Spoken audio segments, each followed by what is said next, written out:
बार की बात है, एक छोटे से गांव में एक तोता रहता था। वह बहुत चालाक और बोलने वाला तोता था। गांव के लोग उसे बहुत प्यार करते थे क्योंकि वह सभी की बातों की नकल करता था और हंसी मजाक करता था। तोता का नाम मणि था।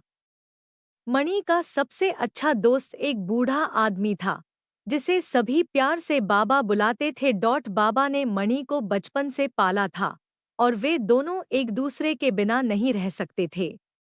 बाबा हर सुबह मणि के पिंजरे को खोलते और वह आसमान में उड़ता, फिर थोड़ी देर बाद वापस आ जाता। गांव में घूमते हुए मणि सबकी बातें सुनता और उन्हें दोहराता। धीरे धीरे उसकी बुद्धिमानी की चर्चा पूरे गांव में फैल गई। एक दिन गांव में एक व्यापारी आया। उसने मणि को देखा और उसकी बातों से बहुत प्रभावित हुआ। उसने बाबा से मणि को खरीदने की इच्छा जताई और बहुत सारे पैसे देने का प्रस्ताव रखा। लेकिन बाबा ने मना कर दिया, क्योंकि मणि उनके लिए सिर्फ एक तोता नहीं, बल्कि परिवार का हिस्सा था।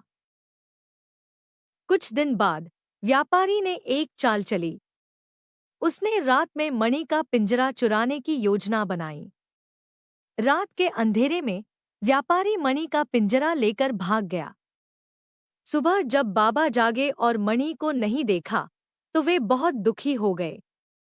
उन्होंने पूरे गांव में मणि को ढूंढा, लेकिन कहीं नहीं मिला। दूसरी तरफ व्यापारी ने मणि को शहर ले जाकर बेचना चाहा, लेकिन मणि बहुत समझदार था।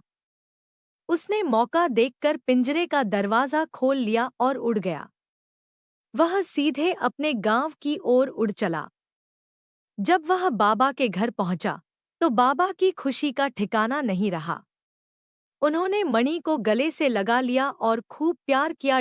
इस घटना के बाद बाबा ने मणि को हमेशा आजाद रखा। अब मणि पूरे गांव में उड़ता, लेकिन वह हर शाम वापस बाबा के पास लौट आता।